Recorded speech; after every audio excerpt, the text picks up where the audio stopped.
नमस्कार। आज इस वीडियो लेक्चर में हम चर्चा करेंगे भारत की मूर्छना। इससे पिछले जो हमने भारत के संस्कार पढ़े वहाँ पर एक शब्द आया था मूर्छन। कई बार ये प्रश्न परीक्षा में आता भी है कि मूर्छन और मूर्छना में क्या अंतर है? तो ये बहुत स्पष्ट हमारे ध्यान में होना चाहिए कि मूर्छन भारत का एक संस्कार है, जबकि मूर्छना भारत में रोगनाशक शक्ति उत्पन्न करने की एक विशेष प्रक्रिया है।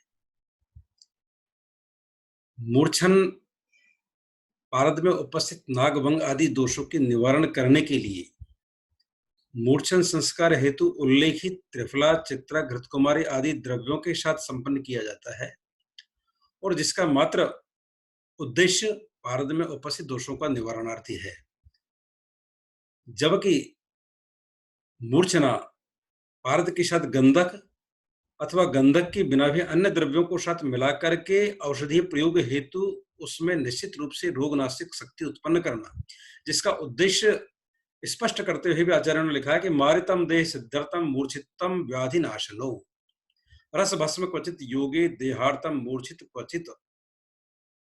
अर्थात मूर्छना के माध्यम से भारत के अंदर निश्चित रूप से रोगनाशक शक्ति को उत्पन्न करने की भी एक प्रक्रिया है, जबकि मूर्छना एक संस्कार है। जब हम मूर्छना की देखते हैं तो इसके रेफरेंसेज रसशास्त्र के ग्रंथों में भिन्न भिन्न प्रकार से रसतरंगिणी में, आयुर्वेद प्रकाश में मिलते हैं। तो वहां पर लिखा है रसतरंगिणी में कि तद्विधि प्रभेदेन रसस्य व्यभिचारते व्याधि घातकत्वा या सात सामता मूर्छना बुधई। आयुर्वेद प्रकाश में कहते हैं कि अथा व्यभिचरित व्याधि घातकत्व मूर्छना,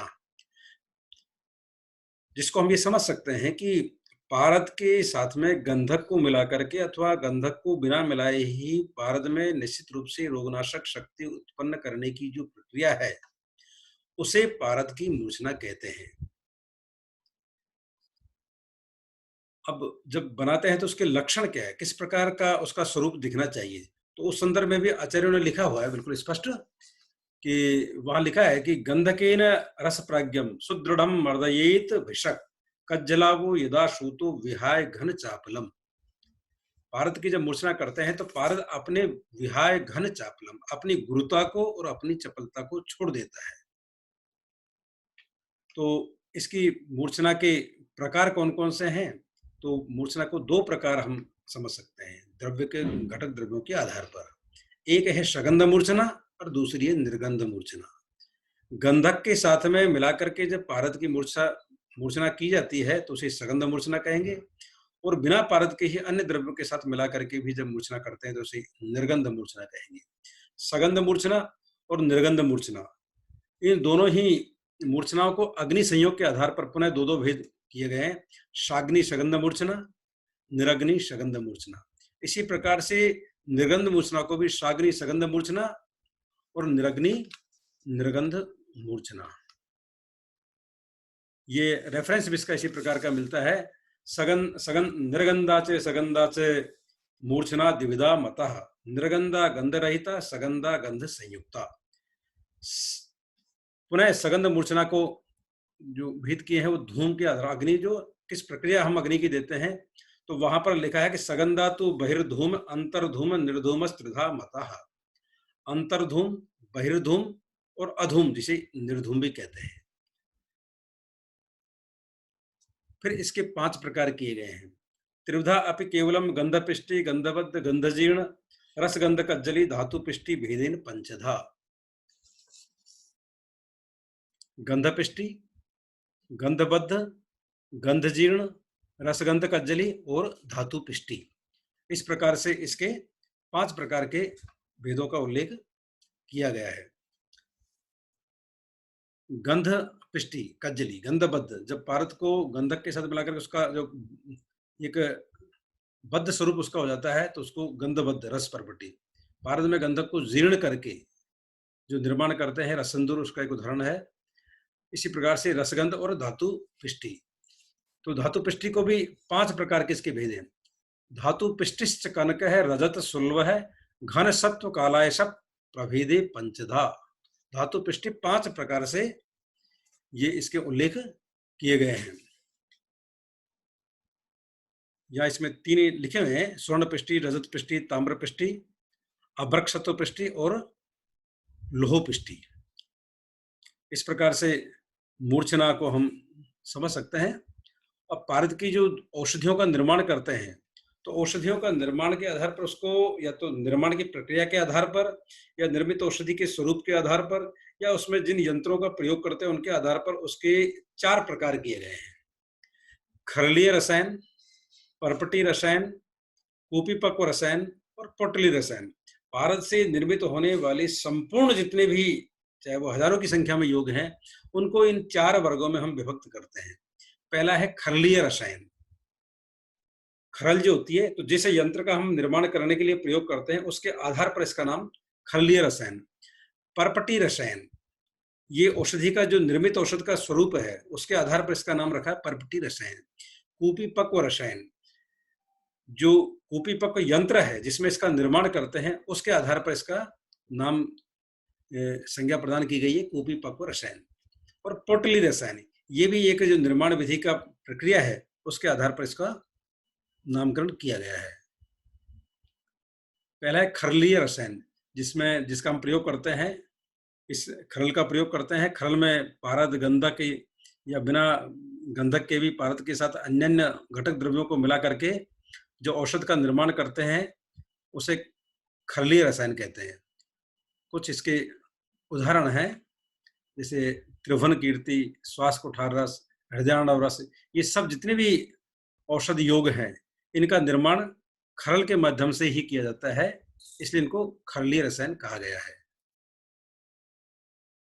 दूसरा है परपटी रसायन। परपटी शब्द परपट से बना है। परपट को जो हिंदी में इसका शाब्दिक अर्थ है, ऐसा औषध कल्पना जो एक पापड़ के स्वरूप की जैसी हो।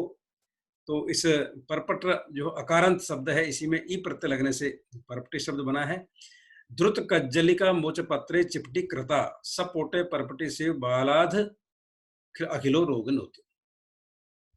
कि इसमें निर्माण विधि को जब देखते हैं तो पारद और गंधक की कज्जली को, जैसे रसपरपट्टी का निर्माण करते हैं, तो रसपरपट्टी का निर्माण करने के लिए पारद और गंधक की कज्जली निर्माण करते हैं। कज्जली, जिसकी एक विशेष लक्षण और परिभाषा दी है, अर्ध समानम द्विगुण मिताद्या गंधक चूर्णे पारद कश्य मर्दन जन्या मसृण काया कज्जल रूपा कज्जली काशा।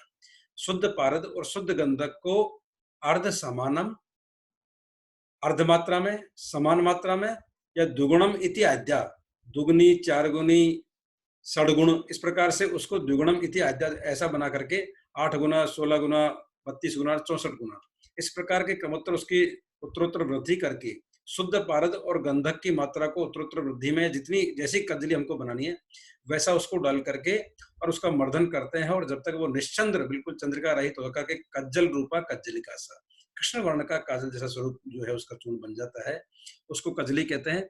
तो द्रुत कज्जली का, ऐसी कज्जली को दरविका में लेते हैं और दरिका में लेकर के फिर उसको जैसे ही वो मेल्ट होती है उसको द्रवित होकर के उसको एक कदली पत्र के बीच में उसको रख करके और गोबर का एक स्थायी जैसा बना करके और उसके ऊपर उस कदली पत्र को रखते हैं, ऊपर से कजली, पिघली कजली को डाल करके फिर गोबर की पोटली से और ऊपर कजली पत्र रख करके उसको दबा के रखेंगे।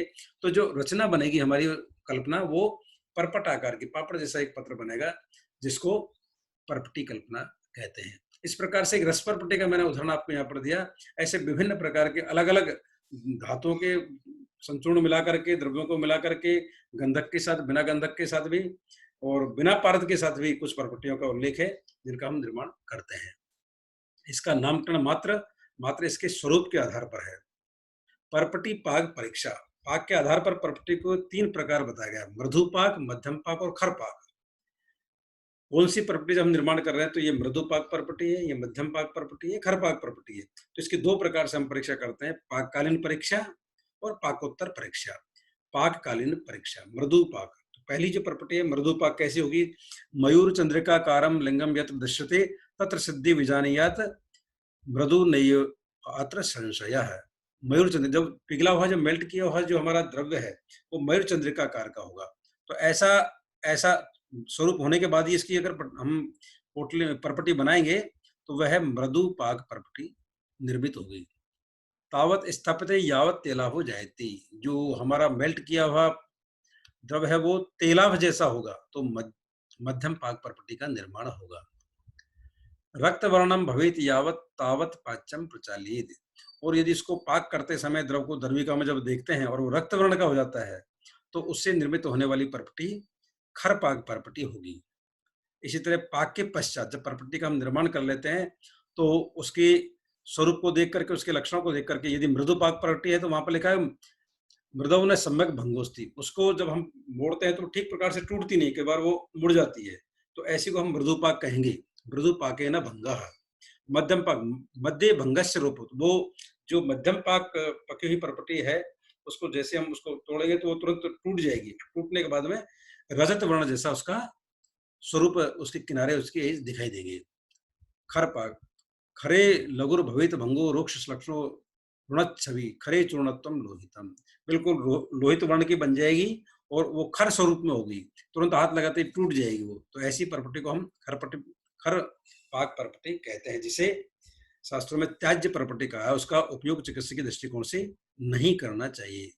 खरत तज्जो विषवोपम खरंतु विषवत तजेत, उसका वो हानिकारक होगी। कुछ परपटी हैं जिनके यहाँ पर मैं आपको, जो श्वेत परपटी है इसमें कलमी सोरा, फटकरी और नौशादर है, पारद और गंधक दोनों की मात्रा नहीं है, लेकिन इसका निर्माण उसी विधि से किया जाता है। इसका स्वरूप भी पापड़ जैसा होता है, इसलिए इसको परपटी कहा गया, श्वेत परपटी।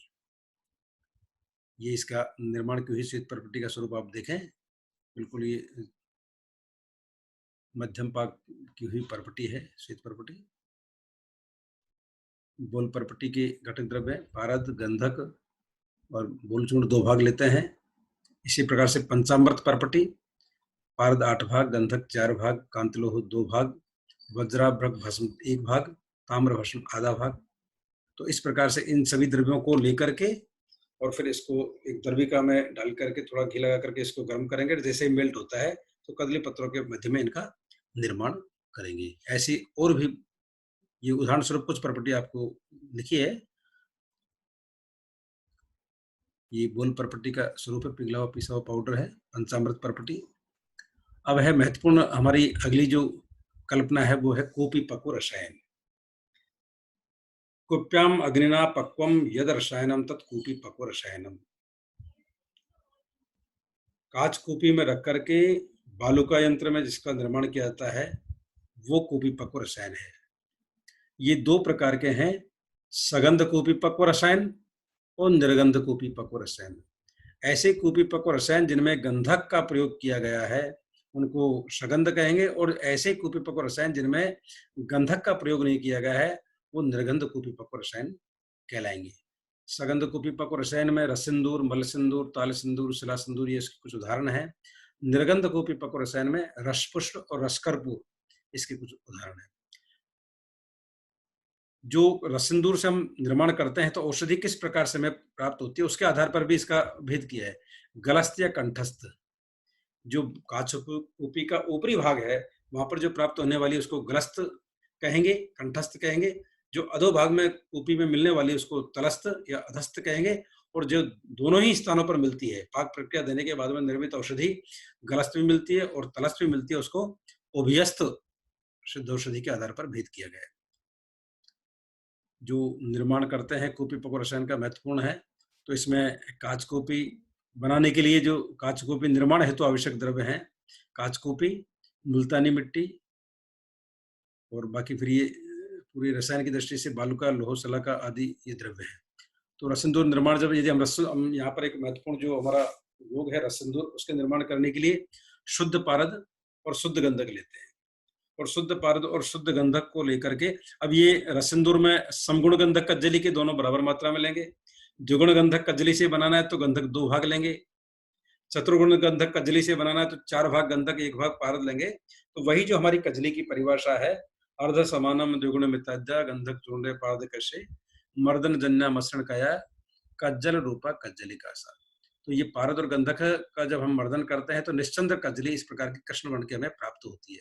ऐसी कृष्ण वर्ण की कजली को वटांकुर स्वरस में एक खल में रख करके वटांकुर स्वरस की भावना देंगे और सुखा करने के बाद में पूरी तरह सूख जाएगी। तो उसे इस प्रकार की जो 7 बार तय की हुई कपड़े मिट्टी की हुई जो हमारी कांच की बोतल है, उस बोतल में इस कजली को हम पूरित करेंगे और पूरित करने के बाद में और फिर इस प्रकार का जो ये बालू का यंत्र है, ये बिल्कुल जो आप देख रहे हैं कि इसका मॉडल भी है और ये जो प्रयोग में जिससे हम निर्माण करते हैं, वो बालू का यंत्र है। लोहे का एक इसमें लगभग करीब 10 से 12 किलो तक की रेत इसमें भरेगी और बोतल को बीच में इसके सेंटर में रख करके और फिर इसमें मृदु, मध्य और तीव्र अग्नि का प्रयोग करेंगे। तो इस प्रकार से रससिंदूर का निर्माण होगा। ये रससिंदूर निर्माण की विधि जो मैंने आपको भी स्पष्ट भी की है। और जब हम इसका निर्माण करेंगे तो मृदु, मध्य और तीव्र अग्नि देने के बाद में जब दूसरे दिन इसको हम कांच कुपी को तोड़ करके रस सिंदूर जो गलस्त प्राप्त होगा, तो इस प्रकार का रस सिंदूर हमें बोतल के ऊपरी भाग में प्राप्त होगा। अग्नि का जो प्रमाण है रस सिंदूर में प्रारंभ में कोई 3 प्रकार से इसकी अग्नि देते हैं हम। मृदुपाक, वो मृदु अग्नि, मध्यम अग्नि और खर अग्नि। तो मृदु अग्नि लगभग 200 से 250 डिग्री सेंटीग्रेड तक देते हैं जब वो पूरी तरह से कजली मेल्ट हो जाती है, द्रवीभाव में आ जाती है। और उसके पश्चात फिर मध्यम पाक वो लगभग 450 डिग्री सेंटीग्रेड तक देते हैं और उसके बाद में फिर उसका मुख पिधान करके बोतल को ऊपर से पैक करके और फिर तीव्र अग्नि देते हैं। वो लगभग 650 डिग्री सेंटीग्रेड तक उसका प्रयोग करते हैं। फिर स्वांगसित होने के बाद ही दूसरे दिन इसको तोड़ करके इसको निकालते हैं। अंतिम जो हमारी रसायन है वो है पोटली रसायन। ये भी इसके स्वरूप के आधार पर है।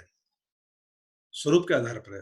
पोटली विस्तारितस्य वस्तून अल्पम भवन पोटल। जो विस्तारित वस्तु है उसको एकत्रित करके एक स्थान में संकलित करना, इस प्रकार पोटली शब्द की इन्होंने निरुक्ति यहाँ पर की है। ये इसके स्वरूप के आधार पर शिखराम विख्या, पूग मात्रा गुटी और कसे मानस वर्तिका, 3 प्रकार के इसके पोटली के भेद किए गए हैं। तो पोटली के निर्माण करने के लिए हम जिन द्रव्यों को लेते हैं उसकी एक एकत्रित करके उसको एक रेशमी वस्त्र के अंदर उसको बांध करके टाइट और पूरी तरह से उसके पहले उस पर गंधक रखेंगे, फिर ऊपर से औषध द्रव्य को रखेंगे, फिर दोबारा ऊपर गंधक से पूरित करेंगे और फिर रेशमी वस्त्र से उसको बांध करके फिर उसको मेल्ट गंधक में उसका हम पाक करेंगे। लगभग 120-30 डिग्री सेंटीग्रेड तक इसका हम इस इतने टेम्परेचर पर ही इसका पाक करते हैं। तो जब उसका पाक करते हैं तो जो अंदर औषधि द्रव्य है हमारा, वो बिल्कुल ठोस धातु की स्वरूप में आ जाता है। उसको हम गर्म करते रहेंगे, बाहर निकाल करके किसी धातु पात्र में उसको जब हम रखेंगे तो उसमें धातुकीय शब्द की हमें अनुभूति होनी चाहिए। जब पूरी तरह से वो ऐसा आभास होने लग जाए धातुकीय, तो उसके बाद हम उसको निर्मित मान करके उसको हम निकाल करके प्राप्त करेंगे। तो ऐसा हेमगर्भ पोटली अन्य पोटलियों का उल्लेख किया जाता है। तो और संक्षेप में इसको समझ सकते हैं कि पारद की मूर्छना, सगंध मूर्छना, निर्गंध मूर्छना, अंतर्धूम, बहिर्धूम, निर्धूम और अन्य जो इसकी भेद हैं, उनके साथ में रसौषधियों के प्रकार। तो रसौषधियों के 4 प्रकार हैं। पहला खरली रसायन, परपटी रसायन और कुपिपक्व रसायन और अंतिम है पोटली रसायन। तो जितनी भी हमारी रसौषधियां हैं, इन 4 ही प्रकार के वर्गों में किसी न किसी प्रकार से उसका निर्माण होता है। तो रसौषधियों के प्रकार, ये 4 प्रकार, इनको पूरी तरह से हमें ठीक से इनको निर्माण की विधि और इनके लक्षण और गुण आदि को हमें समझ लेना चाहिए।